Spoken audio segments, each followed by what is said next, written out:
Hello friends, आज मैं आपके साथ मैक्रो इकोनॉमिक्स का एक और टॉपिक लेके आया हूँ। चैप्टर का नाम है फॉरेन एक्सचेंज एंड टॉपिक का नाम है components of demand for foreign exchange. जब भी हम डिमांड फॉर फॉरेन एक्सचेंज करते हैं तो उसके मेन कॉन्स्टिट्यूएंट्स या कंपोनेंट्स क्या होते हैं, वो इस वीडियो में मैं डिस्कस करूंगा आपके साथ। तो चलिए शुरू करते हैं। शुरू करने से पहले बता दूं कि इस चैप्टर के सारे लिंक्स आपको डिस्क्रिप्शन में मिल जाएंगे। Foreign exchange is demanded for various purposes. किसी भी कंट्री को फॉरेन एक्सचेंज की डिमांड वेरियस पर्पसेस के लिए हो सकती है। Basically it is demanded for making payments to rest of the world. Basically हम डिमांड क्यों करते हैं फॉरेन करेंसी की? क्योंकि हमने पेमेंट्स करनी है। किस किस की, वो डिस्कस करेंगे नीचे। Each type of payment constitutes a component of demand for foreign exchange. हर एक टाइप की पेमेंट जो हम बाहर करते हैं वो एक कॉन्स्टिट्यूट है डिमांड फॉर फॉरेन एक्सचेंज का। Broadly following are the components of demand for foreign exchange. Number one, repayment of international loans. जब भी कोई कंट्री लोन लेती है तो वापस भी तो करना है ना, मगर वापस तो उसी की करेंसी में करना है। तो इसीलिए तो हमें फॉरेन करेंसी मतलब कमानी पड़ती है या उसकी डिमांड करनी पड़ती है। International loans are raised in terms of foreign currency. जब भी हमें लोन मिलता है वो फॉरेन करेंसी की शेप में ही मिलता है। Accordingly foreign currency is required for the repayment of these loans. In loan को वापस करना है तो फॉरेन करेंसी ही चाहिए। In less developed countries it is an important component of demand for foreign exchange. तो लेस डेवलप्ड कंट्रीज ने तो ज्यादातर कर्जे लिए ही होते हैं बाहर से और फिर वापस भी करने हैं। तो उसका एक मेन कंपोनेंट है डिमांड का कि हमने रीपेमेंट करनी है इंटरनेशनल लोन्स की। Second, investment in rest of the world. Investment in rest of the world is an important business activity. के बड़े बड़े बिजनेसमैन बाहर बाहर फॉरेन कंट्रीज में जा जाके इन्वेस्टमेंट करते हैं, इसलिए भी उनको बाहर की करेंसी चाहिए होती है। We need currency of the country in which the investment is to be made. जिस कंट्री में जाके इन्वेस्टमेंट करनी है वहां की करेंसी तो चाहिए। दस US dollars are demanded in investment if investment is made in the it's to be made in the US. अगर यूएस में इन्वेस्टमेंट करनी है तो यूएस डॉलर चाहिए, यूके में करनी है तो पाउंड चाहिए, एटसेट्रा एटसेट्रा। समझ गई बात?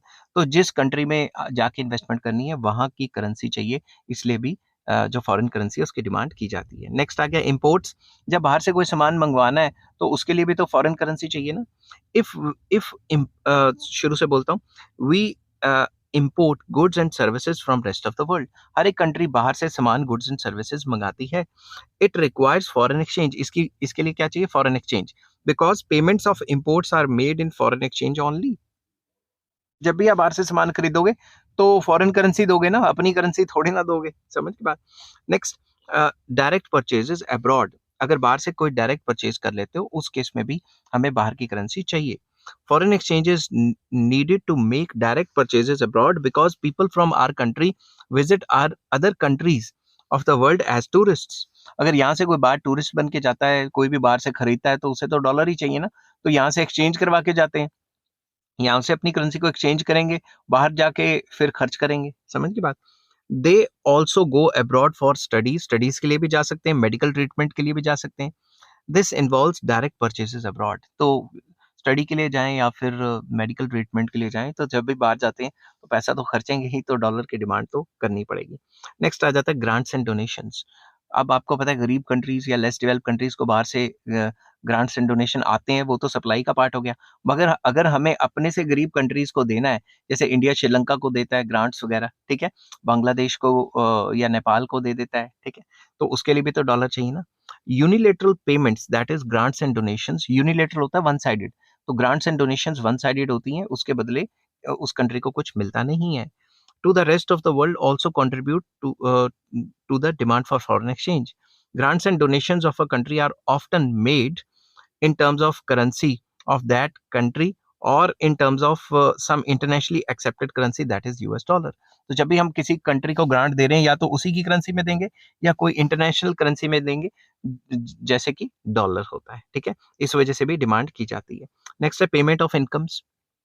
अब आप खुद सोचो, demand for foreign exchange in the domestic economy also rises for the payment of factor incomes which are repatriated abroad. जो बाहर से इंडिया में आए हुए हैं, काम कर रहे हैं, जब उनको हम तनख्वाहें देंगे, तो जब तनख्वाहें देंगे तो उनको तो डॉलर की टर्म्स में देंगे ना तनख्वाह। तो वो अपने कंट्री में जब चेंज कराने जाएंगे या अपने कंट्री में भेजेंगे तो भी तो उनको डॉलर कन्वर्ट कराना ही पड़ेगा, इसलिए भी तो हमें डॉलर चाहिए या फॉरेन करेंसी चाहिए।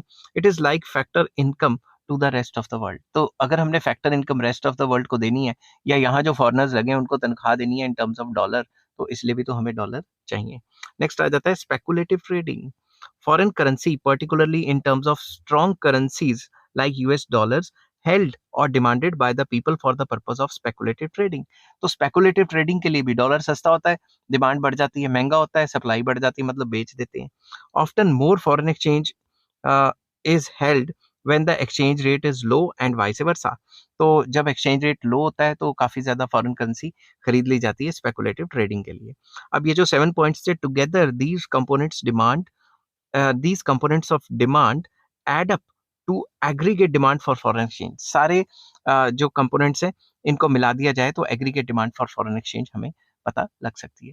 आई होप ये वीडियो आपको पसंद आई होगी। अगर पसंद आती है तो please like share and subscribe. इस चैप्टर के सारे लिंक्स आपको डिस्क्रिप्शन में मिल जाएंगे। Take care, bye bye.